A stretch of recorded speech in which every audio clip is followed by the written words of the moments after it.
हरे कृष्णा। तो आज ही के दिन 6 फरवरी 1874 को श्रील भक्ति विनोद ठाकुर और भगवती देवी के घर एक दिव्य पुत्र का जन्म हुआ था, जिसकी कामना भक्ति विनोद ठाकुर ने भगवान श्री कृष्ण से की थी कि उन्हें एक ऐसे दिव्य पुत्र की प्राप्ति हो जो कि चैतन्य महाप्रभु के मिशन को आगे बढ़ाए, और ऐसा ही हुआ। बचपन में ही जगन्नाथपुरी में भगवान जगन्नाथ जी का रथ 3 दिन तक रुका रहा। क्यों? केवल जो बिमला प्रसाद है, जो उनके पुत्र हैं, उनका नाम बिमला प्रसाद है, उनके दर्शन मात्र के लिए 3 दिन तक जगन्नाथ जी का रथ वहाँ पर रुका रहा। ऐसे हैं हमारे बिमला प्रसाद जी। तो जब केवल 5 वर्ष के थे तो उन्होंने गलती से आम खा लिए। तो उनके पिताजी ने कहा कि अभी भोग ही नहीं लगा था इसे भगवान का। तो उसी क्षण उन्होंने ये निश्चय कर लिया कि वो आज के बाद आम का सेवन कभी भी नहीं करेंगे। केवल 7 वर्ष की ही आयु में उन्होंने सभी के सभी 700 भगवद गीता के श्लोक कंठस्थ कर लिए, भागवतम सब कुछ कंठस्थ कर लिया था। जैसे जैसे वो बड़े हुए, वो शास्त्र में इतने निपुण हुए कि उन्हें सिद्धांत सरस्वती की उपाधि दी गई। उन्होंने कई शास्त्र भी लिखे। जितने भी वहाँ के मायावादी थे वो उनसे डरते थे, क्योंकि जो हमारे भक्ति सिद्धांत सरस्वती ठाकुर महाराज हैं वो बहुत ही ज़्यादा तर्क वितर्क में निपुण थे।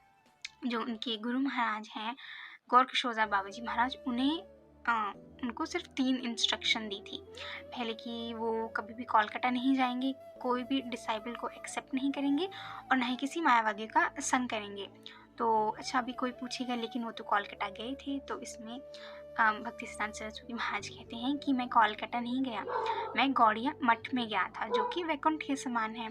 अच्छा, तो आपने डिसाइपल्स क्यों एक्सेप्ट किए? तो इसमें कहते हैं कि मैंने शिष्य एक्सेप्ट नहीं किए, मैं तो खुद ही उनका सेवक हूँ। ये मेरे गुरु महाराज द्वारा भेजी गई हैं, ताकि जो चैतन्य महाप्रभु का मिशन है। तो अगर कोई कहेगा कि फिर आपने मायावादियों का संग क्यों किया, तो इसमें वो कहते हैं कि मैंने मायावादियों का संग किया नहीं, संग दिया है ताकि उनका भी उद्धार हो सके। तो ऐसे ही एक बार होता है जब उनसे मदन मोहन मालवीय जी मिलने आते हैं। तो वो कहते हैं भक्ति सिद्धांत सरस्वती महाराज जी से कि उनकी कुछ शंकाएं हैं जो कि उनको दूर करनी है।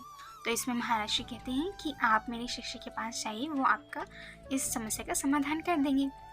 लेकिन मदन मोहन मालवीय जी कहते हैं थोड़ा जोर देकर कि नहीं, मुझे आप ही से मेरी जो शंका है वो दूर करनी है। लेकिन भक्ति सिद्धांत सरस्वती ठाकुर महाराज कहते हैं कि नहीं, आप मेरे शिष्य के पास जाइए, वो आपकी समस्या का ज़रूर निवारण करेंगे। तो वैसे ही मदन मोहन मालवीय जी जाते हैं शिष्य के पास। तो वो देखते हैं जो शिष्य है वो भगवान की सेवा में जो बर्तन होते हैं तो उन्हें वो साफ कर रहे होते हैं।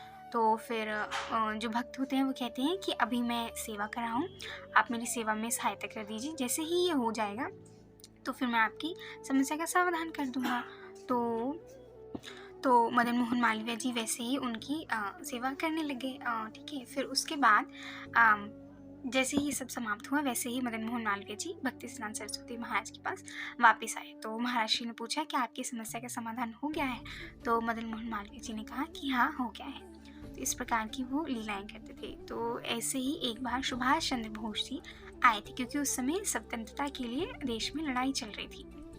तो क्योंकि जो भक्ति सिद्धांत सरस्वती ठाकुर महाराज हैं उनके काफ़ी ज़्यादा जो यंग हैं डिसाइपल थे, तो सुभाष चंद्र बोस जी चाहते थे कि जो उनके डिसाइपल्स हैं वो सहायता करें स्वतंत्रता की लड़ाई में।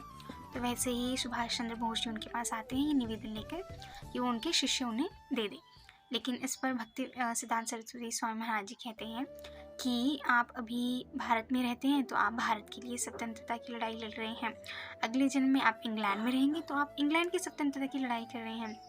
तो ये सब तो क्षणिक है, ये तो चेंज होता रहता है, असल में तो सब मन और इंद्रियों से लड़ाई कर रहे हैं।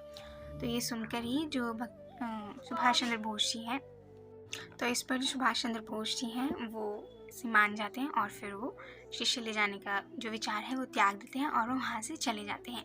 तो प्रभुपाद जी भी कहते हैं कि इस पूरे जो ह्यूमन क्रिएशन है उसमें केवल 2 ही स्कॉलर हुए हैं, पहला जीव गोस्वामी जी और दूसरा उनके गुरु महाराज।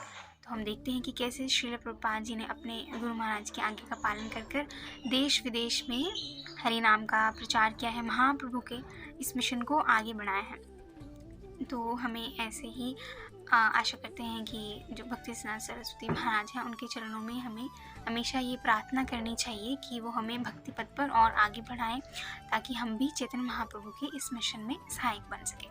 हरे कृष्ण।